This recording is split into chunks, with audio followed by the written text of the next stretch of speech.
This video is brought to you by education.au. Creative, capable, connected.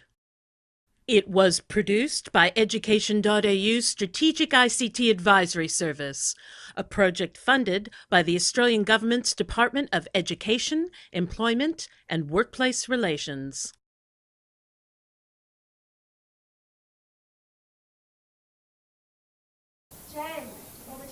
Thank you very much, Frankie. It will be a little window as I was at different tables at different times, and I might just say to you, Margaret, because I came first, can you just quickly think of a summary of what your table came up with? And I'll come to you I'll come to you in a second. I suppose what I observed, and this open discussion was interesting in the topics people chose and how they evolved, and there were some themes that emerged from it.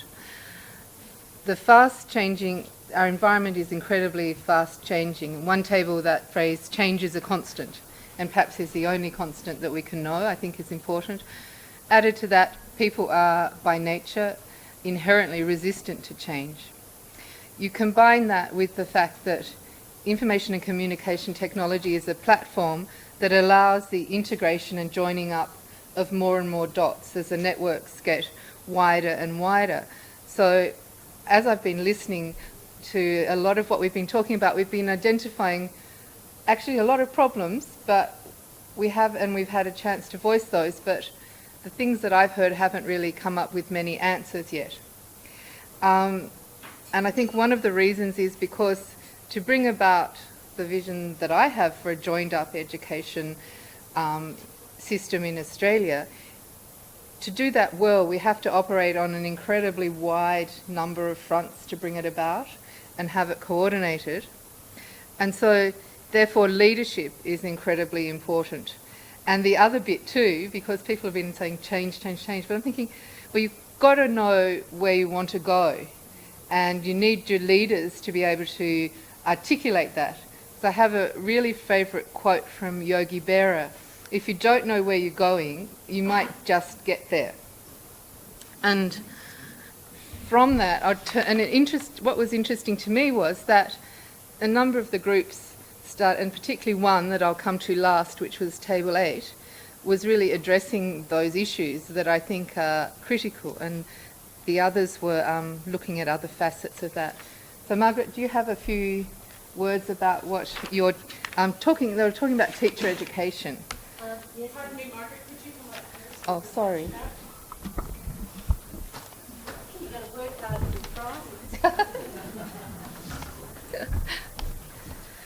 prizes. Our group was talking about teacher education, and we began with talking about ICT certification per se, then moved into the notion of provisional or probationary registration for teachers and the need for them to develop folios.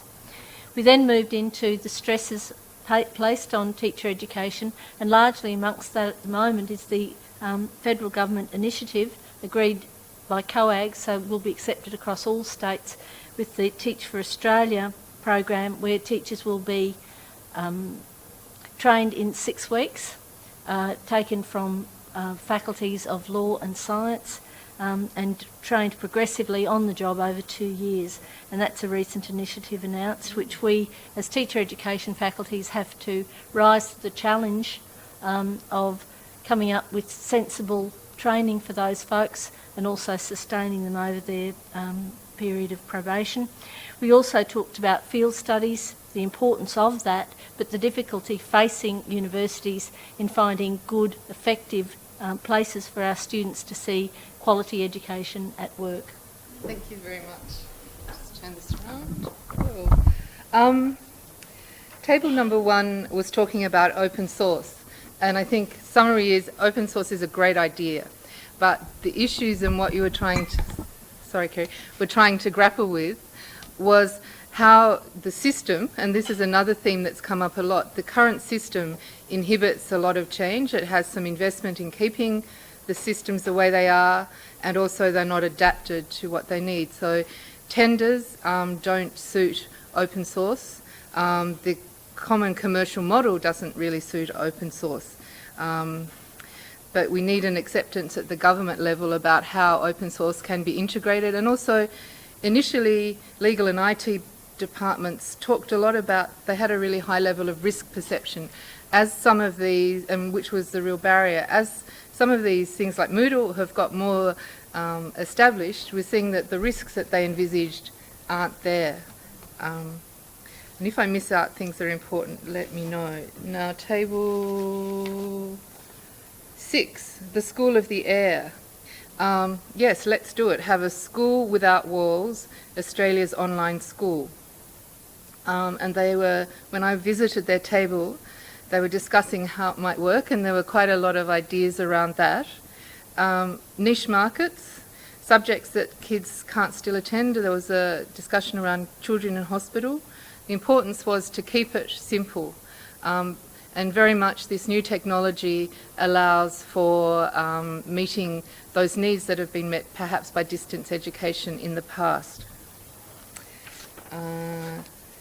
Emerging technology, table 3, Owen's table. The conundrum of incredibly rapid introduction of new technologies and how to cope with that. It's difficult to assess a new technology without road testing. Again, our systems are resistant to allowing that happen, this time IT systems through site blocking. And there's a need for innovators to lead in this area, and I see there's linkages between open source and other emerging technologies. Now, which other tables do I have to get to? Teacher education, School of the Air. I think I've only got table number 8 left, is that right? Has everybody else been accommodated? Good. Number 8, I thought this was really important, the issue of leadership. And as I touched on, the reluctance for people to change, how do you potentiate that change? Thinking again about people, which a number of discussions I've been in came up with. Technology is only a platform and a precondition to change and to activity, and it's the people that are the essential aspect of it. And the people at table 8 did beautiful blogging, so I can crib from this. And their answers were the messages need to be multifaceted, cultural change from the bottom up and top down, but leadership is important, and the identification of champions. And it's about leadership, it's a new world and you need to be part of it. And people like us are going to be responsible for letting the senior managers know, or there are some senior managers here too, that this is the message that needs to get out. You have to have different systems and models.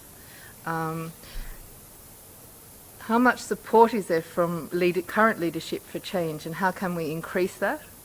And people have to be prepared to take a risk. And it's critical that government policy needs to support it along with the funding.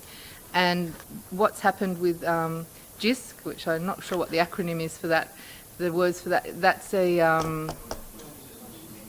thank you, in Britain, that has been very successful, that they mentioned as a model. I'd like to say well done everybody for those discussions at this time of day. Thank you very much.